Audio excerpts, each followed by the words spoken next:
In an ever-evolving digital landscape, for your business to thrive, you must adapt or die. Welcome to Marketing in the Age of AI, the podcast helping you harness the power of AI and marketing tools to revitalize and grow your business. And now here's your host, marketing expert and author of Authentic Marketing in the Age of AI, Emmanuel Rose.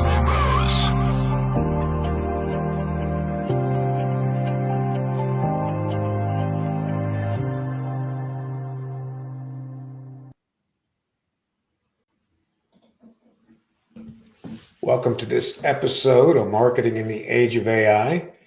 Today we are going to look at a tried and true principle that has been maybe lost in the shuffle a little bit, or maybe just forgotten for a lot of marketers. But we're going to talk about the unique selling proposition and how to create some space between you and your competition.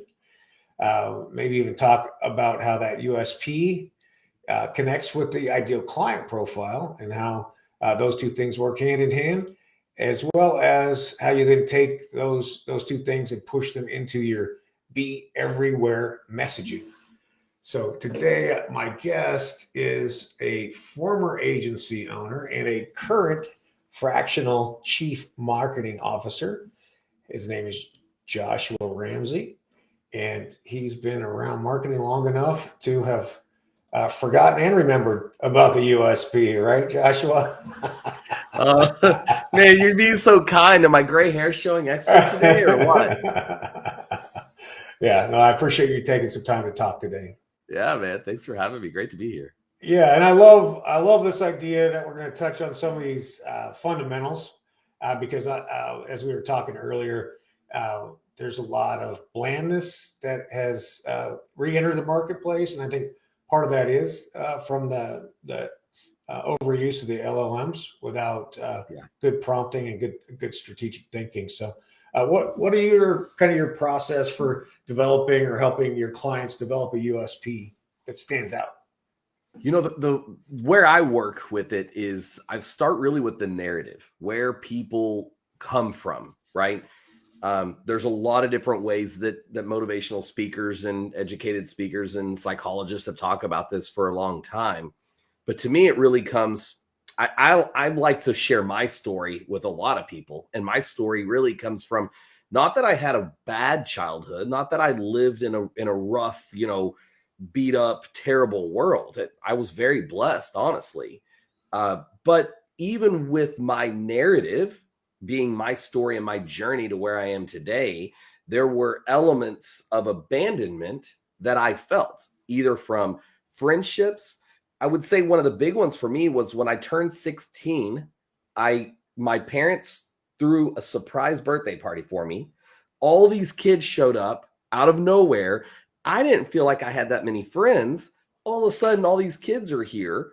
But I also knew that the very next morning, our house was already packed up and we were moving to another state. Wow. So I went from not thinking I had friends to all these people showed up and just loved on me, right? Like it was awesome. And then the next day I moved to a state where I had no friends, right? Brutal. Yeah. That's the abandonment, right? Yeah. That's what I mean by it wasn't a terrible childhood, but I think everyone has those impactful moments in their life. And where I think people miss it is that they don't think through how that affects them today. Right.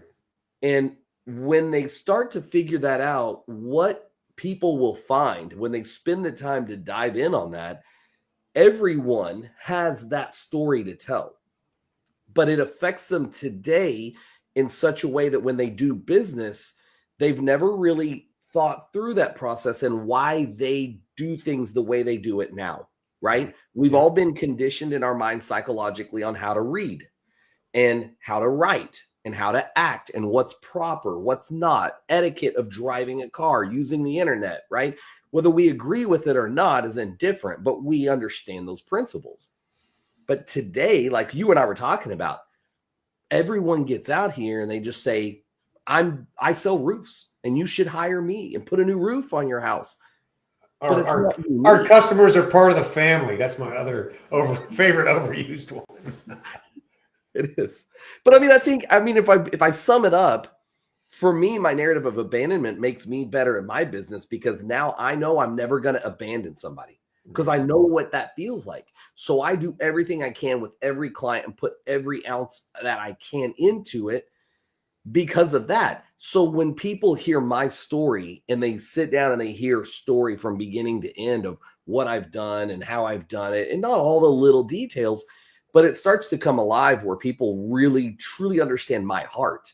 And they understand, like, this is what I do. I love doing it. I'm loving helping people, trying to get them better when they're ready to do it for themselves. Right. Yep. So yeah, this unique selling proposition, yours sounds like it. You're committed to the project 110%, and you're not leaving until they tell you you're not welcome anymore. That's a great way to put it. I'm a competitive guy. I don't like to fail. I met a great counselor one time and spent a retreat with him doing kind of what's called an intensive therapy of just no tech, focus on yourself. You know what I mean? Just kind of grow and be a better person. And he made a very astute observation. He goes, you're the type of guy that when you lose one piece of business, you go work 5 times as hard until you get 2 or 3 new ones. And I'm like, yeah. He goes, that's good, but it also can be bad. So we spend a lot of time talking about that, right? But that's where, for me, like, I get my own goosebumps where I'm like, that stuff excites me because now I get to work with business owners and help them identify their narrative, help them understand the psychology, which is a lot of my background, and I still study a lot today. But what is the psychology of their growth? So if anyone ever watches or they're out there right now and they're thinking about this, one thing I would encourage people to do is look up and study. This is one, and it's not for everybody, right? But it's called the trauma egg.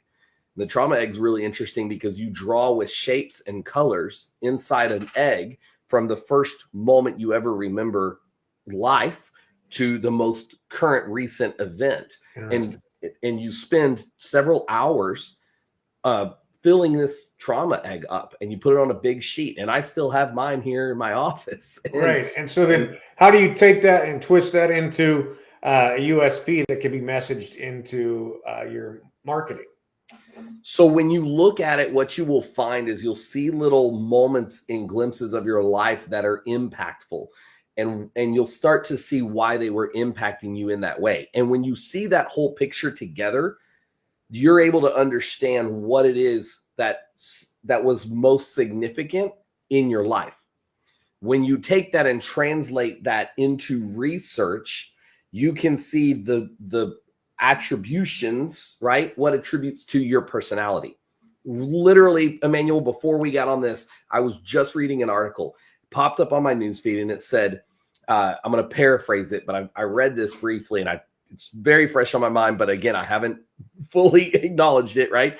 But it said the 7 reasons why, for the people that clean up at a restaurant, like you take your stuff and you put it on a single plate to make it easier for the server. For those people, what are the 7 most common personality traits? And it went through it, and it was really interesting. As again, I'm still processing it, but as I read it, it was like interesting because I'm one of those guys. I'm like, I take it, I pull it from everywhere, I put it on the plate. Especially, I have kids. I have 3 kids, so I'm like, I'm pulling their stuff. You know what I mean? Stacking it up. I'm like, for me, some of it's respect, and that was one of the the traits of the person that does this.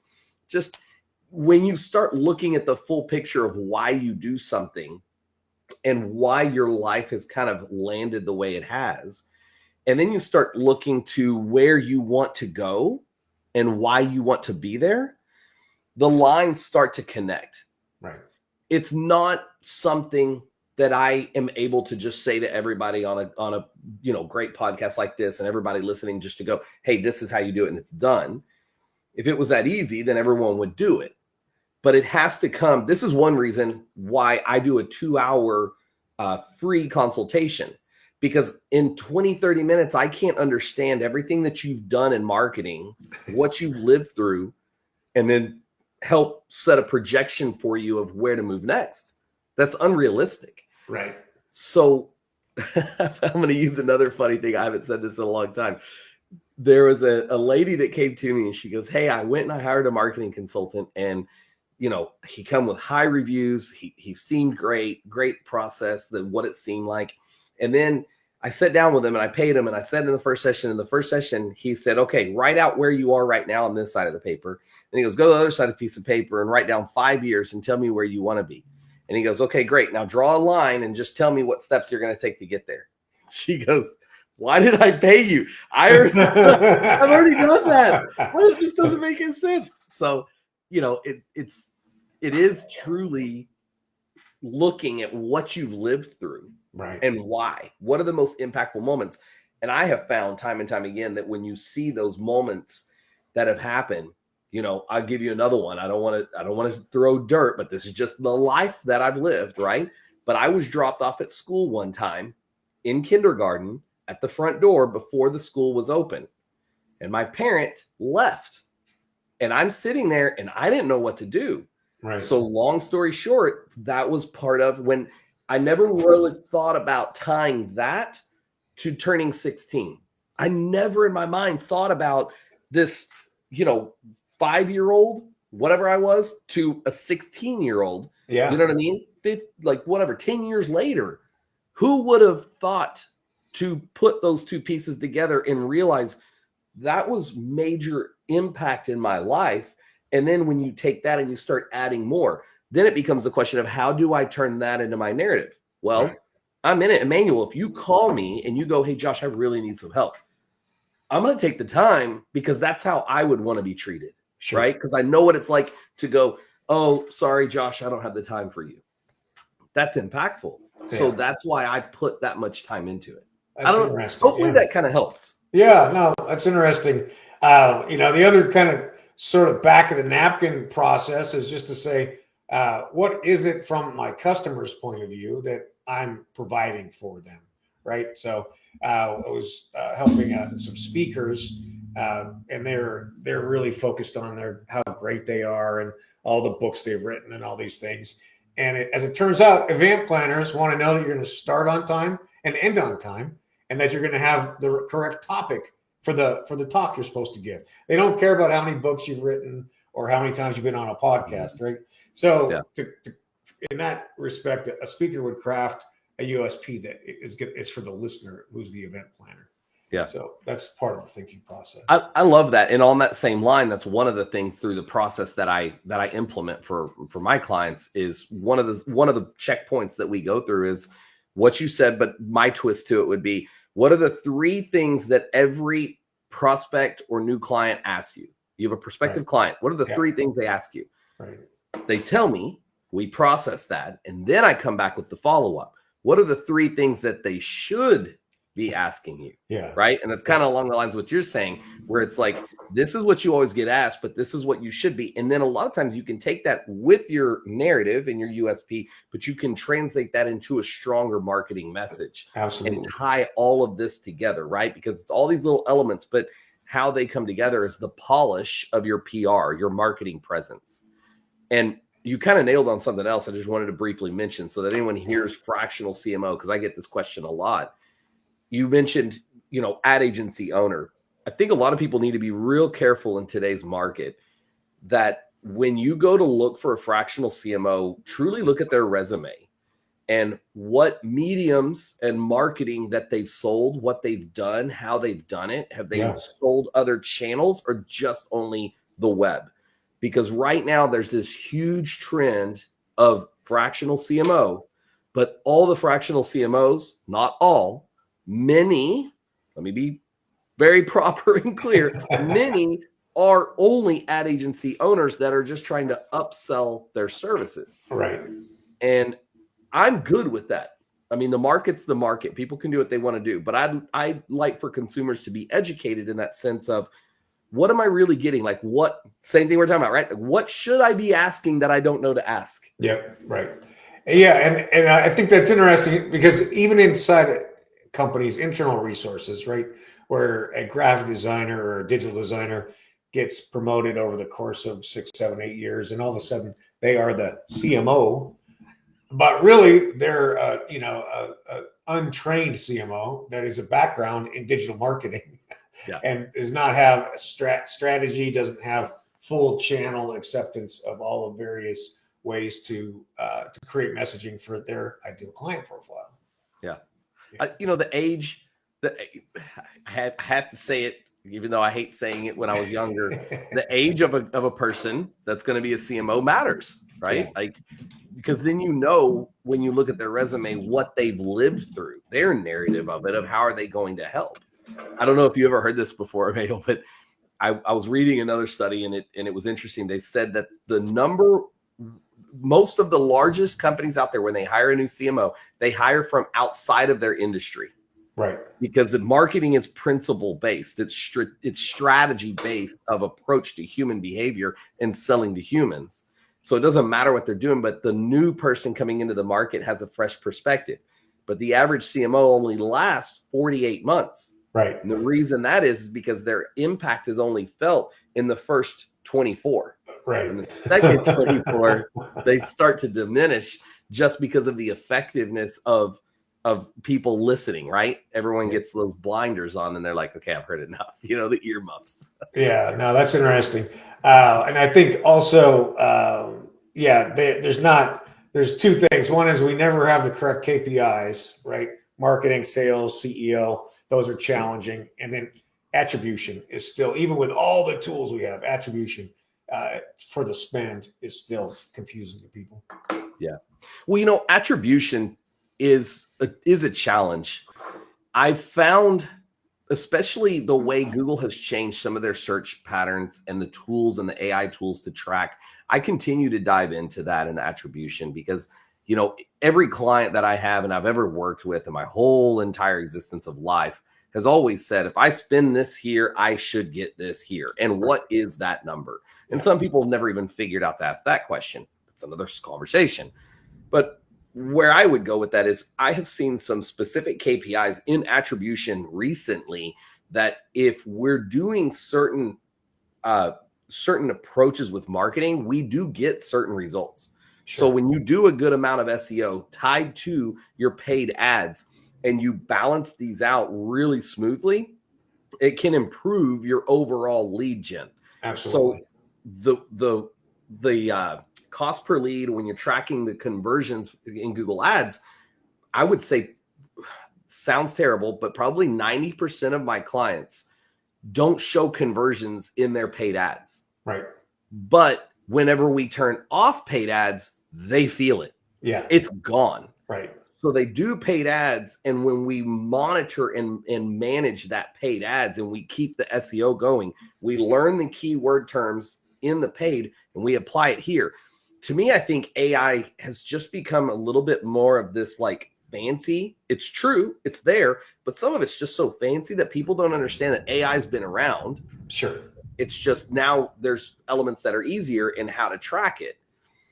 It just becomes so much, Yeah. The latest studies I saw was that 60% of your ad spend should be in branding or SEO or supportive of the customer journey education, right? 7 hours of education in B2B. And then 40% should be transactional. And that maybe you can adjust that a little bit, but essentially the branding is critical to support the transactional, which to you and I is obvious, but to sell that into the C-suite, it takes, so like you say, turning some things off and seeing what happens if they're not buying it. Yeah.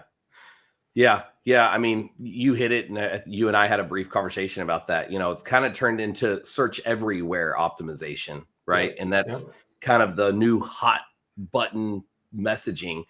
And I'll tell you, I mean, I've been doing it for myself. I'm an advocate of if I'm going to do it for someone else, why would I not do it for me? Sure. So sometimes I put myself on the forefront doing it for my website and my brand before I do it with clients.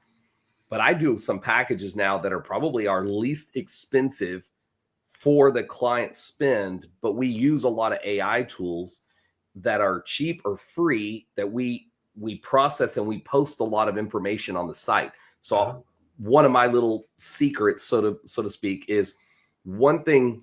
This is free information for you, for anyone that wants to maybe use it. I've seen it work for myself and 2 of my really large clients that we've implemented. So now we're doing it for everyone that I work with. But we record all of our meetings. Mm-hmm. We transcribe it using AI. Yeah. Then we go in and we scrub out anything that's proprietary, that we go, hey, we don't want people to know our numbers, our budgets, Sure. all this. But we want to talk about keywords. We want to talk about what users are doing. We want to talk about the innovation of what we're doing and why. So all our executive meetings are recorded and transcribed. Then they're put on websites in non-navigational, but crawlable web pages. Gotcha. I've not seen this before. So maybe someone beat me to it. That's fair. Kudos to them. I have looked. I've talked to people. I go to SEO seminars, talk all the time. No one's done this yet. But when I do this, I have seen my numbers 7x jump in impressions and traffic to my site. It's just jumped. And one of the big things that a lot of people have felt, but not many have wanted to talk about, is the shift that Google did in the back end of December. Have you seen this, Emmanuel? No, Have I you haven't seen seen it yet. No.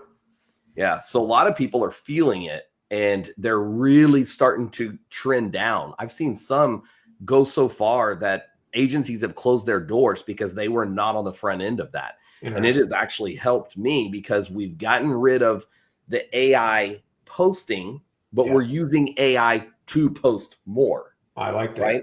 No, that's interesting. Discrete pages with client meetings or internal meetings, and but scrubbed. That's pretty powerful. I like that, Joshua. You can. I mean, just think about it. If you have a meeting right here, right, and we're on, let's say we talk for 20 minutes, you take that, you transcribe it, you throw it on your website, non-navigational, meaning people can't find it unless they really know where to go. Yeah. But Google sees that you're now following their EAT effect. Yep. And when you follow the expertise, authority, trustworthiness, you're doing what Google wants. Therefore, you're putting up content. And Emmanuel, you don't have to sit down and write out the content. Right. Here it is, right? Beautiful. And you're just posting it up, but then make sure you submit it to Search Console and all the other tasks that need to be done in basic SEO. You know what I mean? Yeah. But I just think that AI has done some really good things like that. That's why I love, what you're doing and what you're teaching about it. It's been really good. Oh, that's great. I appreciate that. That's an interesting spin on the SEO. I think Google also is an interesting spot, right? Their search volume is down because of the shopping engines like Perplexity or ChatGPT. So I think we're in for some interesting SEO challenges, GEO challenges, and changes, which the market has really needed for a long time to unseat Google as the only or the biggest player, right? Yeah. It's going to be interesting. I have an idea behind that, but do you have a theory of what the next step is? The next step in GEO? Yeah. I'd love to hear what you got, Joshua. I don't know. I feel like I'm walking into a trap with you. I know. I'm going to say something and you're going to be like, nope, I'm going to crush you right now. Not at all. No, I'm interested to hear what you got. I mentioned this to you before, kind of just to see what you said, and you didn't bounce it back at me, so I'll dive into it a little bit. But it kind of goes along with what I was just mentioning, and full encompassing without burning too much time on this podcast and go in the wrong directions. But the PR and the branding, I think today is more powerful than it's ever been before. Mm-hmm. Because when you think about ChatGPT, you have to think, where is it pulling that content from? And while I've never seen a firm like Iron Fist, this is exactly it, or a firm like this is our algorithm of how we pull this info, it's very vague. It's very like, yeah, we pull this info. No one's ever really asked and held on feet to the fire, right? Google was the first. Their feet got held to the fire and they explained this is how we pull it, right? 200 steps. Yeah, they have a 200-step algorithm. Yeah. DuckDuckGo does the same thing, right? So they do that, but I've not seen anything. Have you seen anything, just out of curiosity? Have you seen something that specific from not that specific, but you've triggered me to go and ask them. I'll go and run a test and see what they say. How can I optimize my website to be most likely to be referred to in a marketing conversation on the channel? So, in one of my conferences, I did that. I did it, and then I published it into a conference. And my most recent conference was I think last week. I was in Dallas. Nice. And I showed people, hey, ChatGPT, I want you to do this. And it gave it to me. And then I punched holes in it and I said, here's the problem, here's the problem, here's the problem. So now I'm going to take all these problems and I'm going to ask ChatGPT again. Right. to fix my problems and give it to me better. I asked it again. I went through 4 iterations and I still did not get the outcome that was needed for me to have a properly SEO base coded, developed, designed website. It just didn't happen. I would do that on Grok because I think Grok has got the capacity to do that in its current form. Most business owners that are trying to get started are not going to do what you just said. They're going to go to ChatGPT and think this is gold, right? Yeah. So what I'm looking at is my perception, my vision right now, until I'm confirmation bias proven another way. Yeah. My confirmation bias says that they're pulling from all sources. Sure. Essentially, they're scraping Google more than anything. Yeah. Yahoo, they're pulling every source, scraping all the data that they can, and then they're giving to us what they feel like is the most common, right? Like what's the most human language. So when you get that human language into it, what I believe to be true is that the more you do your PR, your marketing, the content, and you follow what Google already put forward, which is EAT, one of their algorithms, right? That they want you to follow. Yep. It's my belief that you're going to see your numbers skyrocket, but it's not a quick play. Right. It's not a quick turn. Yep. I think businesses have to prepare 5, 6, 8 years ahead. And I always look at things and I go, what's the worst case scenario? Worst case is you spend a little bit of money and you spend a little bit of time every month. I make my key executives that are my bosses, right? My clients. I make them be on 1 to 2 podcasts every single month. Nice. For education for them, but also the PR side of it. For sure.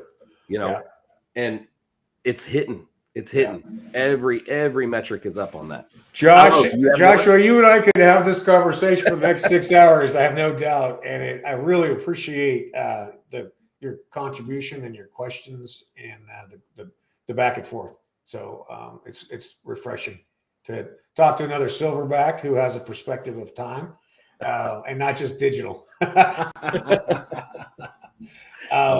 If people want to get in touch with you, have a conversation, how do they do that? The easy way is to go to Josh Ramsey Marketing on Google. You just type in Josh Ramsey Marketing. You can see all my PR, all my information. My direct website is JRCMO, which stands for Josh Ramsey Chief Marketing Officer. So you can go to jrcmo.com. And I offer a 2-hour free consultation, as I mentioned before, where I basically have you fill out a short business evaluation. I go do my study, my research on who you are, what I can see online, all that information. And then we sit down and we just chat for about an hour and 15 minutes and walk through what it is that you're doing, where you're going and why, to understand your narrative. And then I do the best I can to kind of point you in the direction that maybe you weren't even thinking of before. That's great. And I would encourage anybody who's thinking about marketing to jump on a call with Joshua and get a review done. I really appreciate your time and your contribution to the show. And I'll reach out to you again. We'll do this again in about 4 or 5 months. Sounds good. Okay. Thanks, Joshua. Thanks, man. Yeah. Well, I liked it. We validated some USP processes. One is to look at the reasons why you're doing what you're doing for your clients. And then creating content, maybe from things that used to be discrete meetings. Of course, we want to clean up proprietary information and then posting it on non-navigable parts of the website and see how that affects your overall rankings for SEO. I hope that you spend some time looking at your workflows and find some AI tools that may help speed up those processes. And then that you use that freed up time to go spend it with your friends, your family, and to get outside and enjoy the great outdoors. It's Emmanuel Rose, Marketing Age of AI. Look forward to seeing you again soon. Thanks for listening to Marketing in the Age of AI. Be sure to subscribe wherever you heard this podcast so you never miss a future episode. Your copy of Authentic Marketing in the Age of AI is available at Amazon.com or EmmanuelRose.com. You can also connect with Emmanuel on LinkedIn. Thanks again for listening, and we'll see you next time.